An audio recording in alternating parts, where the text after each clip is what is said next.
Welcome to Earth 255 million years ago, where the moon is so close it looks like it's about to file a restraining order, and the sun is actively trying to microwave your DNA.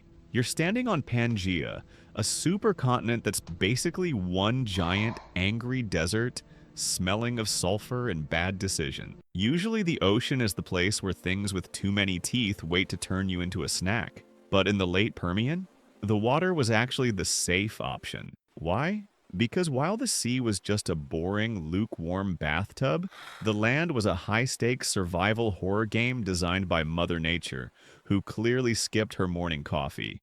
We're talking about saber-toothed family members, venomous dog lizards, and a sky that's 5,000% more radioactive than your microwave. Grab your sunscreen and a life jacket, because we're counting down the reasons why, for the only time in history you'd rather be a fish. Number 8. The Panthalassa Sanctuary.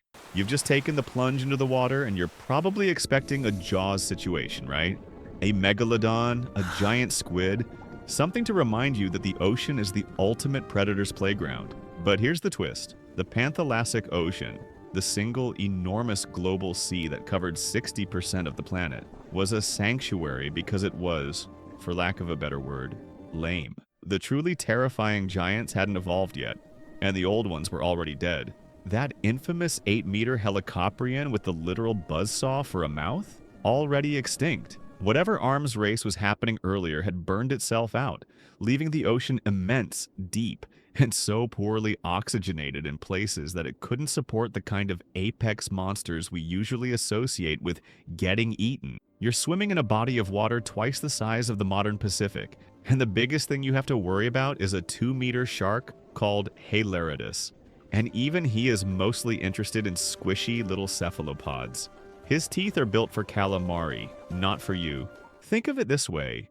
The ocean was in a lull. The old guard, like the giant sea scorpions and the classic trilobites, were reduced to tiny, scarce ghosts after an earlier extinction event. The new, terrifying marine reptiles, the mosasaurs and plesiosaurs that look like a T-Rex mated with a dolphin, were still millions of years away.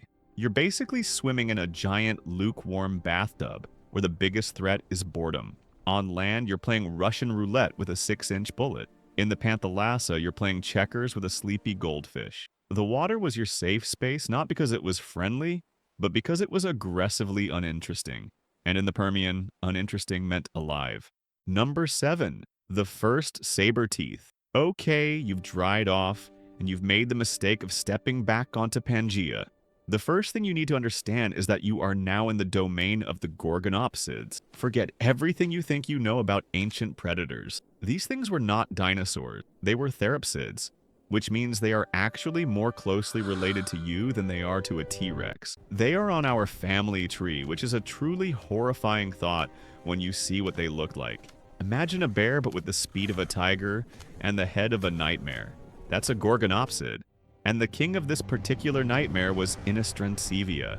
This absolute unit was 11 feet long, weighed half a ton, and was the undisputed heavyweight champion of the late Permian. But the real horror show is its dental work. Innostrancevia wasn't just a big lizard with big teeth. It was the first creature in history to evolve true saber teeth. We're talking about upper canines that were 15 centimeters, 6 inches, long, serrated, and curved like a pair of combat knives. This wasn't a creature that bit and held on.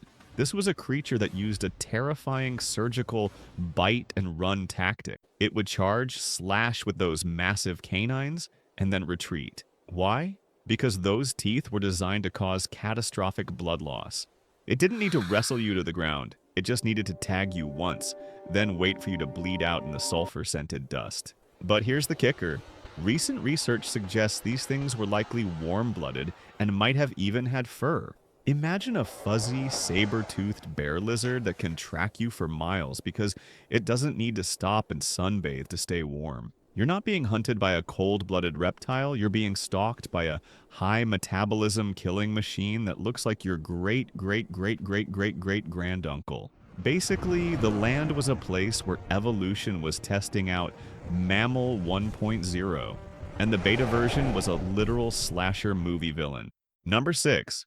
The bone crushers of the South. If you thought Innostrancevia was bad, let's take a little trip down to what is now South Africa. Here, you'd meet the Rubaginae, a specialized family of Gorgonopsids that decided slicing was for amateurs and crushing was the future. These guys were the specialized heavy hitters of the Permian. While their northern cousins were using combat knives, the Rubaginae were walking around with literal sledgehammers for faces. Their skulls were thickened and reinforced, designed specifically for grappling and biting through the toughest, most leathery hides Mother Nature could cook up. But here's the smart, dumb science. While Innostrancevia was a sprinter, the Rubaginae were the biological hydraulic presses of the era.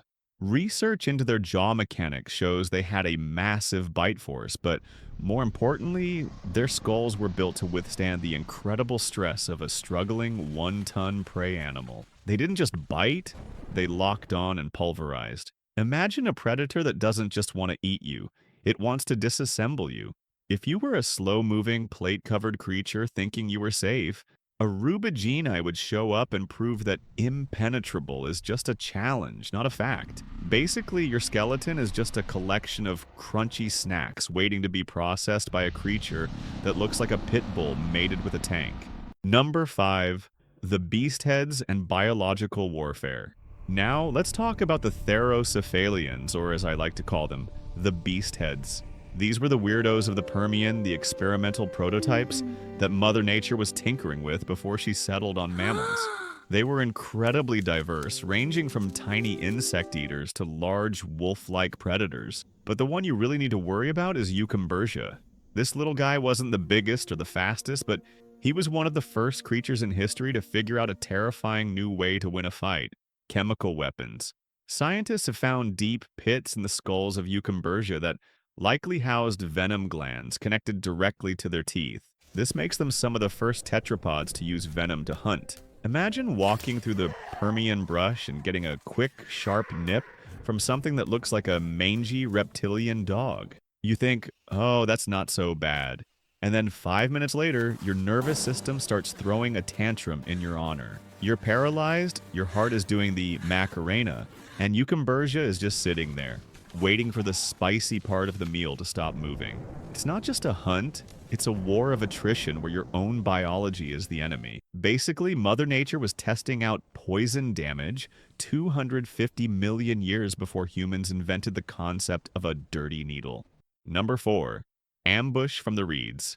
You might be thinking, fine, I'll just stay near the water's edge. I'll have the safety of the ocean just a hop, skip, and a jump away. Bad move. The water's edge in the Permian was the ultimate no-go zone because of the giant amphibians. We're not talking about cute little frogs or newts. We're talking about things like Uranosentrodon, a 13-foot-long monster that looked like a cross between a salamander and a literal log. But here's the deep dive science. These weren't just big frogs. They were temnospondyls, a group of apex predators that dominated the freshwater ecosystem. Research into their skull structure reveals they used a suction-feeding mechanism similar to modern giant salamanders, but on a terrifying scale. When they opened their massive, flat mouths, it created a vacuum that could pull prey into their gullet faster than the human eye can track. They would sit perfectly still in the reeds, their skin likely camouflaged to match the mud and rotting vegetation, waiting for some thirsty therapsid to come down for a drink. The moment you dip your toes in, the log explodes. You're not just being bitten, you're being vacuumed into a dark, wet abyss by a creature that hasn't changed its design in millions of years because, frankly, it was already perfect at being a nightmare. The shoreline wasn't a boundary, it was a buffet line, and you're the main course. Number 3. The living tanks. If you're a herbivore in the Permian, you have two choices: be fast or be a literal fortress. Scutosaurus chose the latter. This was a 1.2-ton beast that looked like someone tried to build a cow out of granite and spite. It was covered in bony plates called osteoderms, and its skin was a mosaic of hard, jagged spikes. It didn't run from predators, it just stood there and dared them to try something. But here's the research twist. Despite looking like a tank, Scutosaurus was actually a pariasaur, and new biomechanical studies suggest they were surprisingly social animals that traveled in herds for protection. Their massive bodies were designed to ferment low-quality, tough vegetation in a giant internal vat. Basically, they were walking compost bins. However, being a living tank comes with a price. They were slow, lumbering, and their massive size meant they needed a lot of water, which was becoming a luxury in the drying Permian world. They spent their days wandering the scorched landscape, looking for any scrap of green that hadn't been turned to ash by the sun. It's a reminder that in the Permian, even the safe herbivores were built for a world that was actively trying to crush, bite, or melt them. Basically, your life goal is to be as unappetizing as a bag of gravel, but even gravel eventually gets ground down. Number 2. The global oven and the ozone crisis. Let's step away from the teeth for a second and talk about the weather. If you think your local summer is bad, the Permian would like a word. The average global temperature was a blistering 35 degrees Celsius, 95 degrees Fahrenheit, which is twice as hot as the modern global average. Because Pangaea was one giant landmass, the interior was a massive, uninhabitable desert where rain was a myth and the air was a shimmering wall of heat. It was a death zone that stretched for thousands of miles. But here's the deep dive horror. It wasn't just the heat. Massive volcanic activity in what is now Siberia wasn't just pumping out CO2. It was releasing halogens that likely shredded the ozone layer. Recent research into fossilized pollen from this era shows mutations caused by extreme UVB radiation. Imagine stepping outside and having the UV radiation levels be 5,000% higher than they are today. You aren't just being hunted by saber-toothed monsters. You are being literally cooked and irradiated by the sky itself. Life on land wasn't just a struggle for food. It was a struggle to not have your DNA scrambled by the sun. The land was a giant radioactive microwave, and you're the frozen burrito that's been in there for way too long. Number 1. The Great Dying and the Siberian Traps. This is it, the grand finale. The reason why the Permian ended and the dinosaurs eventually got their turn. It's called the Great Dying, and it was triggered by the Siberian Traps, a volcanic eruption so massive it covered an area the size of Western Europe in lava. This wasn't a mountain blowing its top situation.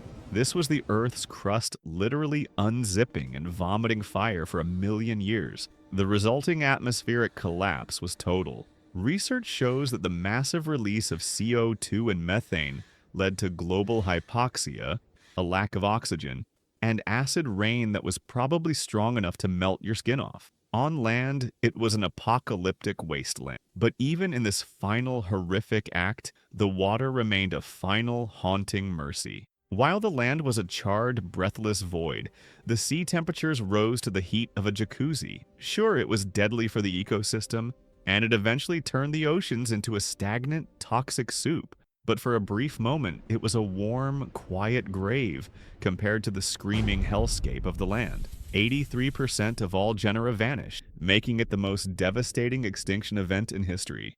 Now, if you somehow survived this terrifying journey through the Permian, you clearly have a masochistic streak. Don't disappoint the Gorgonopsids. Hit that subscribe button for more existential dread and ancient horrors. You know you want to.